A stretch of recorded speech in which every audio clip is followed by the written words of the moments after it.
The story is that when I was in England, I went into a pub. And as happens in pubs, I got into a fight. In that fight, yung nakaway ko, sinaksak ako, patay ako. I studied in England for a few years.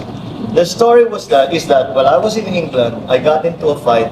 Oh, when was the first time you heard this story po? 30 years, ba? Mga 30 years na to. Oh. Anyway, the story is that when I was in England, I went into a pub.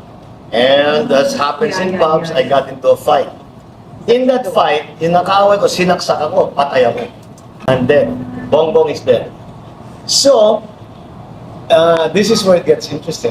My parents then decided to find another boy who looked like me, who was the same age as me, and present that as me, or their son, to the public. And that the person you see now is the replacement, not the original. That's the story. That's something. You sound like your dad. You sound like your dad. Everybody says online. Well, I do sound like my You dad. sound like your dad, mannerisms, pati ugot. But wala ka mga go. I have many of the same genes. No, in any case, speaking of genes, the suggestion was immediately raised. Oh, may DNA na ngayon. Magpa-test ka para maliwanag na maliwanag. Sabi ko, niisip ko na mabuti, sabi ko, hindi, okay din maging urban legend eh. Di ba? Pagka naayos ko na yung problema, pagka na-prove ko na ako na, wala na yung urban legend, wala na tayong pag-uusapan. Sabi ko, so let the story go. And it's funny though, because when I go to schools and I open the floor, this subject comes up. Are you the real Bong Bong? And I have Who asked the question? kids. They know the story. Because I thought you were the only ones from here. No, lots. It comes up everywhere. And there's nothing you can do to even siguro magpa-DNA ako na i-prove it. Iba na yan, whatever, niluto na lang ang result. Live natin, live stream. Ha? I don't know. I'm in two minds about whether the DNA thing is a good idea. DNA testing is a good idea, but that is a story that has gone on and on and on and on, and no matter. And the way I explain is that it's really very easy to dig up old newspapers. When my father first became president, I was 7 years old. So look at my pictures from the time I was 7 years old to the time I was 8, 9, until the time we left for the United States, until 86. That's 20 years worth of pictures.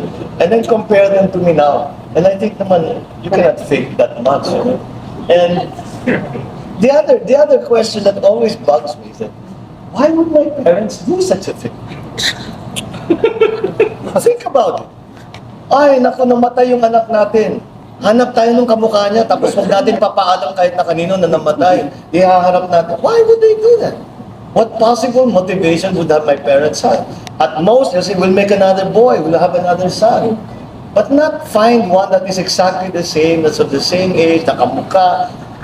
Kawawa naman ako na siguro na plastic surgery pa ako para maging kamukha. I mean, you know, it's just such a ridiculous notion. But Yeah, it doesn't make sense. I guess it's such a fun story that people don't want to give it up. And now that DNA is available, it looks like even I don't want to give it up. You've lived 30 years with this. Oh, I'm enjoying it too much. Kapangalan ko. Sabay, hindi ko anak yan. Sapagkat yung aking anak matagal nang namatay dun sa London. Again. Kung sa darating na panahon merong tatalbong kapangalan ko. Sabay, hindi ko anak yan. Sapagkat yung aking anak matagal nang namatay dun sa London. Sinabi ko naman ng loud and clear na hindi na tama ang ginagawa ninyo kay VP Sara at kay Presidente Duterte. Hindi tama yun. Hindi naman nakikipag-away. Sinasabing napakatapang ng mga Duterte. Matapang nga, bait-bait sa atin. Wala namang ginawa kundi tumulong. Nakipag-alyado, kaya nakabalik. Ano pang gusto mo? Ba't natin inaaway ang hindi nakikipag-away? Nagalit sa akin. Bakit daw ganon? Mas Duterte pa daw ako kesa sa Marcos. Sa loob-loob ko, hindi ka naman Marcos sa loob.